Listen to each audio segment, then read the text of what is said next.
Hi, thanks for joining us today on Real Estate Insiders TV. I'm Danny Poulos with the Elite Lending Team at Femby, and we're joined today with Jason Flannery of Waterpoint Realty. He's the current president of the JTHS Association of Realtors. Thanks for coming in today, Jason. Tell everybody a little bit about who you are and what you do and how long you've been doing it, and we'll get right into things. Well, thank you for having me. My name is Jason Flannery. I'm with Waterpoint Realty Group in Tequesta, Florida. We work basically the Treasure Coast and the North Palm Beach area. Most importantly, I have two little boys, 8 and 10, Tyler and Kobe. I've been in the real estate market about 12 years now, and with Waterpoint Realty Group. Beautiful, and we know that you're currently serving as the president of the Jupiter Tequesta Hope Sound Association of Realtors. So let's get right to that, because you've had almost a full year now, and something I always thought about is, how do you prepare? How do you get yourself involved coming right out of the gate as the president? Well, I think the system has you prepared somewhat. You come in first, you're typically a board of director, and then you move on in the executive committee, which would be a position of secretary treasurer, vice president, executive president, and then currently the president. So you kind of build into the position, and by seeing your peers ahead of you and your presence ahead, you build into that position. So you spend a year as president-elect, correct? Correct. Going in, so during that time you're sort of getting a feel for what the president does, I guess. Oh, absolutely. For myself, I sat on the board a couple of years as a board of director. Oh, prior to that. Prior to being the president-elect, and then I came in as president-elect. And for me, I didn't think that was even enough time to get the learning curve. Right. So we were fortunate this year that our membership also felt the same way, and we added a vice president. So now we actually have a vice president, then a president-elect, and then they move into president. So there's actually a 2-year warm-up on the executive panel before you're actually president. And you're probably on the board even before that, right? Absolutely. For me, it was a couple years on the board and then to the executive. So you put in 4 or 5 years, and then you're the president of the association. I would expect, despite all that, you're probably really still not prepared for being El Presidente on that day one, right? Well, that's a good call. A lot of things do come up. So, just trying to, there's never wrong questions. They always say ask questions. Right. Never hesitate to ask questions, because, there's what's great about like our association, we have a past president committee. So there's past presidents that have sat on the board, has ran the board as presidents, and you can reach out to them. I mean, we're fortunate enough to have, in our association being a mid-level association, we have 2 past presidents of the Florida Association of Realtors, right, which is Patty Fitzgerald and also Michael Dooley. So to have those resources there is phenomenal. To be able to go to those people and say, what do you think? What is your experiences? And I think that's key to your development. So next year you'll be on that committee of past presidents? Yes, next year I'm looking forward to being with that group of my peers. It's an honor, really. It's humbling to be able to sit in the same table with some of those people that are past presidents. Absolutely. Just when you think you're out, they pull you back in. Now you're a past president. You never really get out. Yeah, that's good, because I know you enjoy it. Oh, I really like it. It's been a great experience as of now. Okay, so let's think about a year ago. You were coming into this whole thing. What did you learn were the most important responsibilities of the president of the association? What did they put on your plate? We had a lot on our plate this year. We took in an MLS this year that we haven't had before. We have an AE that's leaving, that's 12 years, so replacing that position. There's a lot of tasks that come up, and I think our main job is to facilitate between your board of directors, your board liaisons, your committees, and staff. Right. So you're basically somewhat of the glue that holds, keeps things going. So that's pretty much the position you sit. Well, pardon the reference, but it's sort of like you're the ringleader in the circus. Right? You've got to, because there's so much going on, and you're really the CEO and head cheerleader, I guess, of the whole thing, right? Oh, absolutely. And I think with everything going on, you really have to understand that you find people and you put them in positions, and you allow those people to lead in those positions. Right. And you don't, you're not the micromanager. You sit back and you trust the people that you put in positions, and you support the people that you put in position. Sure. And that way, I think the biggest part of leadership is not that you come in as president and you're controlling everything. I think the offside of that is you're really coming in and you're releasing a lot of control to everybody else and being the one that looks over the whole process. That's a great point. And I bet that's something you didn't really, well, maybe you did, but I expect a lot of people don't really know that going in. That release of responsibilities and how to let other people lead, or is that something you learn along the way? No, I think you learn that, it's something you learn it in a greater extent when you're president. But I think moving up through the system, moving in as coming up to the president, that you'll have responsibilities too as a director and it's, everybody has different leadership skills.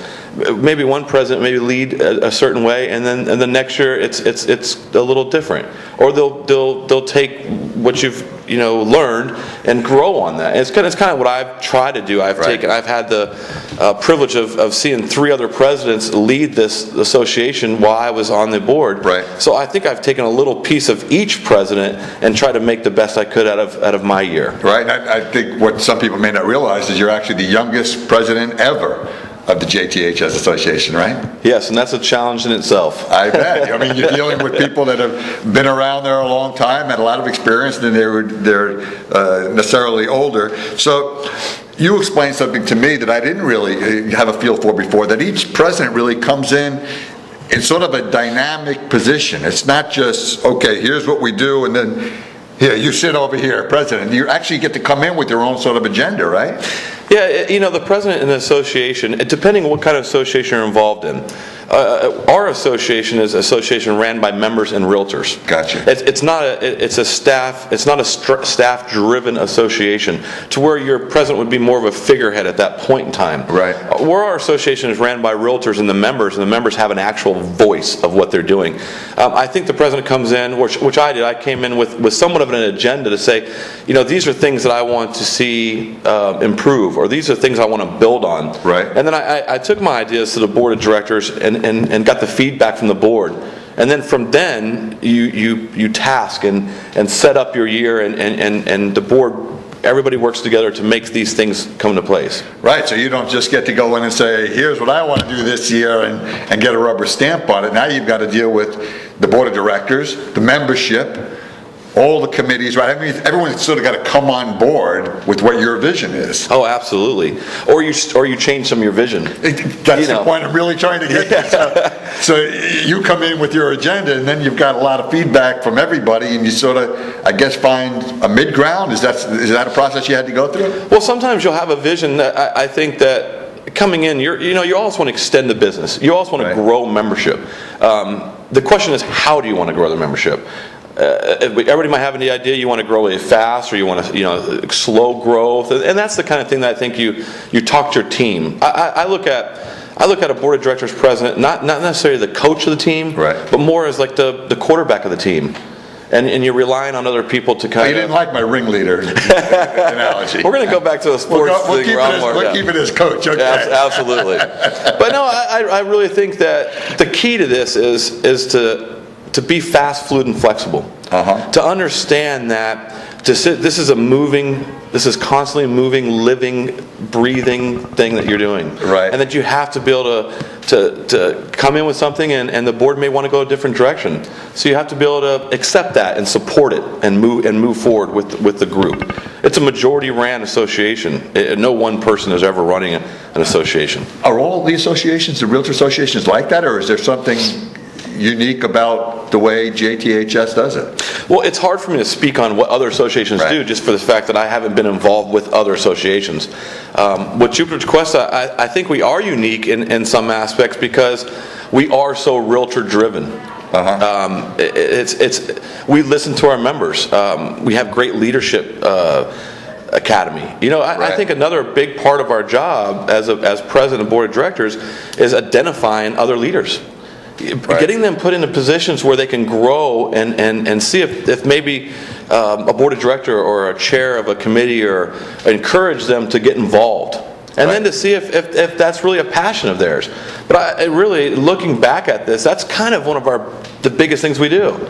Is to make sure there's somebody there to replace who we are as the president or as a chairman of a committee. And that's got to be one of the biggest challenges, is bringing fresh blood in and then sort of moving them up through the ranks, and someone that's in a leadership position like yourself, when you reach out to say, well, I think you could help us in this, or you recognize the talent in somebody, it means a lot coming from one of the leaders of the association. Absolutely. I think basically, bottom line, you have to ask. Right. If you don't ask, you're never going to get it. Right. But to reach out there and ask, you'll be surprised when you do ask that. People are honored to come in and help. They want to be a driving force of their market. You know, people ask me, you know, why did you do this for? You know, I want to be somebody that helps understand my business, helps move the business further, instead of somebody that's allowing somebody else to move the business further without any help from me. Okay, well, we've got Bill Hall coming in as incoming president next year. Have any advice for Bill? You know, Bill's going to do a great job. Incoming president, he's been around. He understands the dynamics of the board of directors, how things run. If I had to tell Bill Hall anything, it would be just be prepared to be fast, fluid, and flexible. Be prepared for change. Understand that everything's not going to go exactly like you want it to go, and be understanding of that, right. which I definitely think Bill Hall's ready for. Well, he's been through, I guess, that same process that you have as incoming, and you've worked together over the year, and you'll be there on the past president's committee to tell them what help you may be. Yeah, I actually get to sit. You know, in our association, your past president sits on the board still, so you actually still have a seat in the executive panel as the past president, and you're more there to support and encourage everybody else. Sure. And as a past leader of the association, so yeah, it's an exciting year coming up. Real estate market's picking up. The housing market's still starting to see some recovery. So it makes it a little easier to grow membership. So we'll hope that continues. Absolutely, man. Thanks so much for sharing what you have today. We don't always get to talk to a president. Take a moment and tell people how they can reach you if they have questions about the association or real estate in general. You can reach me on my direct line at 561-762-3272. And if you're looking to reach the board, you can reach our EVP Tracy Millette at 747-3377. Thanks, Jason. It's been a pleasure. Thanks a lot.